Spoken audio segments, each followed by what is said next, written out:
Assalamualaikum warahmatullahi wabarakatuh. Perkenalkan, nama saya Rizky. Saya berasal dari jurusan manajemen. Dosen pembimbing Bapak Opal Torres SO MSI. Kali ini saya akan menjelaskan tentang anggaran kas. Kas adalah alat pembayaran yang dimiliki perusahaan dan siap digunakan untuk investasi maupun menjalankan operasi perusahaan setiap saat dibutuhkan. Karena itu, kas mencakup semua alat pembayaran yang dimiliki perusahaan yang akan disimpan di dalam perusahaan maupun di bank dan siap dipergunakan. Selanjutnya, mengapa anggaran kas itu penting? Yang pertama, karena kekurangan uang akan menyebabkan perusahaan tidak dapat membayar berbagai aktivitas operasi dan investasi. Yang kedua yaitu kelebihan uang pada suatu saat melebihi kebutuhan perusahaan, menyebabkan terlalu banyaknya uang yang menganggur, padahal seharusnya uang tersebut dapat dikelola secara lebih optimal lagi untuk kepentingan perusahaan. Yang selanjutnya, mengapa sih penting bagi perusahaan memiliki kas? Yang pertama itu jumlah yang tepat, yang kedua waktu yang tepat. Selanjutnya yaitu ada pengertian anggaran kas. Jadi anggaran kas adalah prediksi aliran keluar masuknya uang yang direncanakan perusahaan di dalam suatu periode tertentu, beserta penjelasan dan tentang sumber-sumber penerimaan dan pengeluaran kas tersebut. Tujuan penyusunan anggaran kas. Jadi pada dasarnya tujuan dibuatnya anggaran kas adalah untuk memberikan informasi yang relevan tentang taksiran, penerimaan dan pengeluaran kas perusahaan pada suatu periode tertentu di masa mendatang.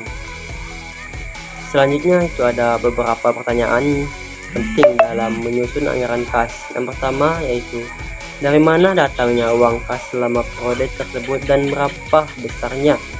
Yang kedua, berapakah uang kas yang dipergunakan selama periode tersebut dan untuk apa?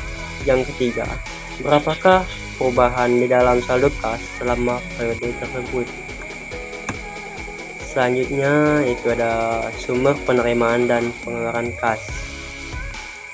Rencana perusahaan yang berupa antisipasi tentang berbagai aktivitas yang memerlukan uang dalam jumlah dan waktu yang diperkirakan, serta antisipasi tentang berbagai penerimaan uang dalam jumlah dan waktu yang diperkirakan tersebut harus sekaligus menunjukkan sumber-sumber penggunaan dan sumber-sumber penerimaan kas tersebut.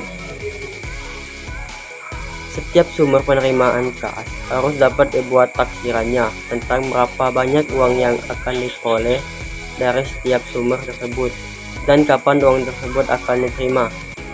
Setiap sumber pengeluaran juga harus dapat dibuat taksirannya tentang berapa banyak uang yang dibutuhkan untuk aktivitas tersebut dan kapan uang tersebut dibutuhkan.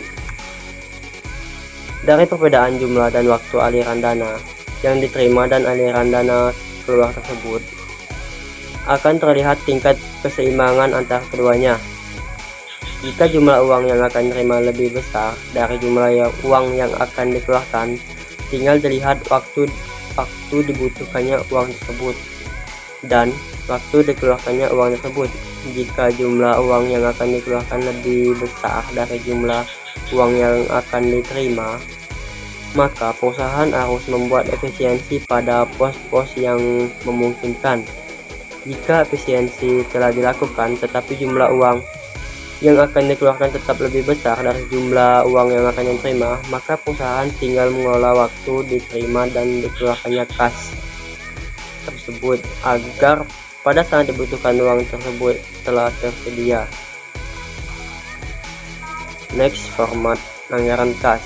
Nah, bisa dilihat format anggaran kas. Di sini ada saldo kas awal periode dan penerimaan kas. Penerimaan kas ini ada terbagi menjadi 4. Yang pertama yaitu aktivitas operasional, aktivitas investasi, aktivitas keuangan, penerimaan kas total.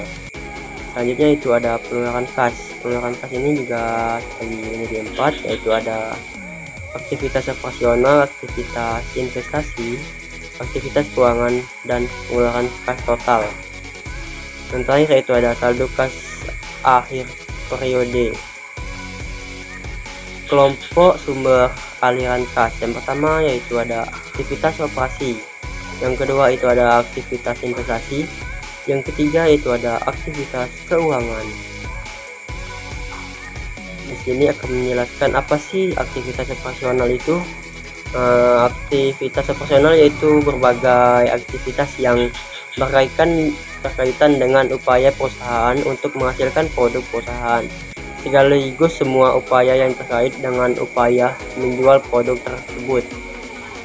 Nah, itu ada aktivitas investasi. Saya akan menjelaskan apa itu aktivitas investasi.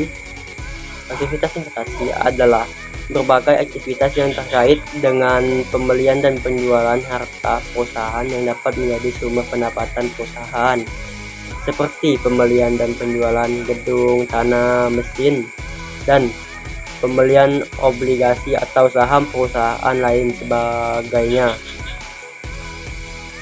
Selanjutnya itu ada aktivitas keuangan.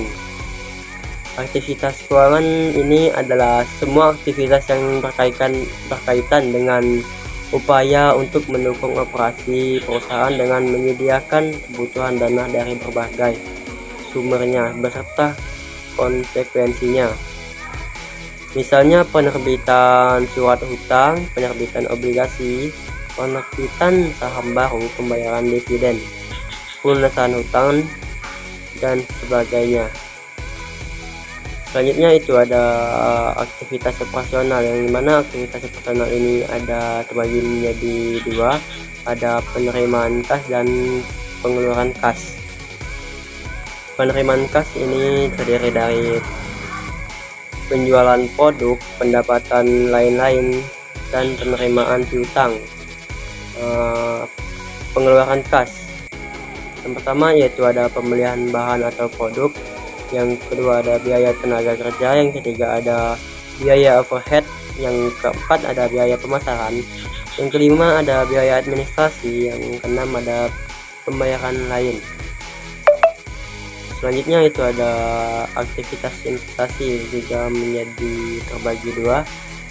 Yang pertama yaitu ada penerimaan kas. Penerimaan kas ini terdiri dari penjualan kendaraan, penjualan gedung, penjualan tanah, penjualan aktiva lain-lain.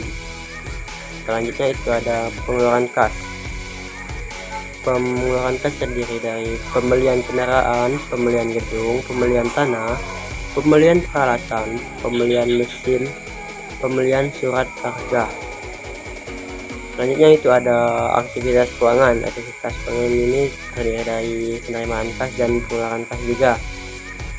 Penerimaan kas ini terdiri dari penerbitan saham, penerbitan obligasi, penerbitan promes kredit bank.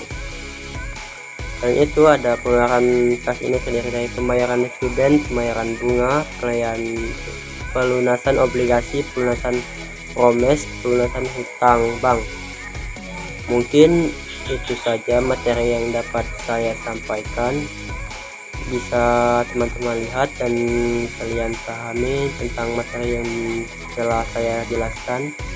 Bila saya ada kesalahan kata, saya mohon maaf. Kepada Allah saya mohon ampun. Saya akhiri, wabillahi taufiq hidayah. Wassalamualaikum warahmatullahi wabarakatuh.